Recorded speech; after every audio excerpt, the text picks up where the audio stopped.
It was my father. My father told me that the only thing you have to sell is your labor. And to get the highest amount of money for your labor, you have to be prepared. Not necessarily schooled, but prepared, either through experience or schooling. Hi, my name is Renson. I too believe that there's multiple ways to succeed in any field. I believe that success isn't comparing yourself to others, it's actually comparing your past self to your current self. Being able to set a goal, then accomplishing it. This isn't exclusive to the work field.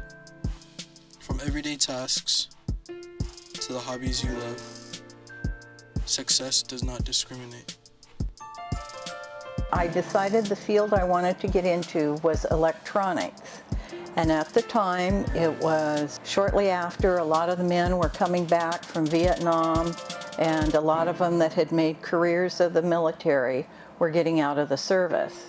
And so there wasn't much area for women in the electronics field. Then when I went out into the workforce, I was turned down for many jobs. One, because so many of the young men coming back from the military already had the training, and they weren't into letting somebody new just out of school start. They wanted the experience.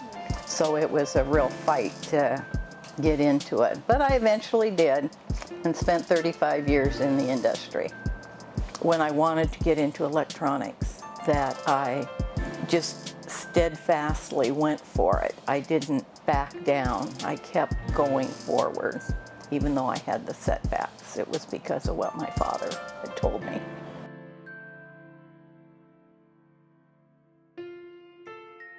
It has taught me the value of life. It's hard to explain, but life aboard a ship is not like any life any of us ever know or experience. The young men that were on the ship, that were out there protecting the United States, were 18 and 19-year-olds. To stand up for their rights and for our democracy of the United States, and to uphold our Constitution and protect us from our adversaries. And the life lesson would be that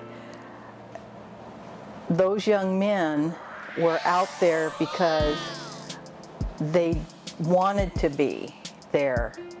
At first, they didn't want to be there when they had the draft, but later they wanted to be there when it was a voluntary sign-up. There's many ways of getting a message out to the people, but only few of those people will listen to a few of those messages.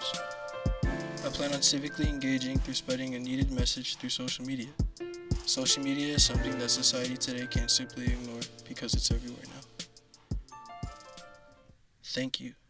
Just stop and say thank you.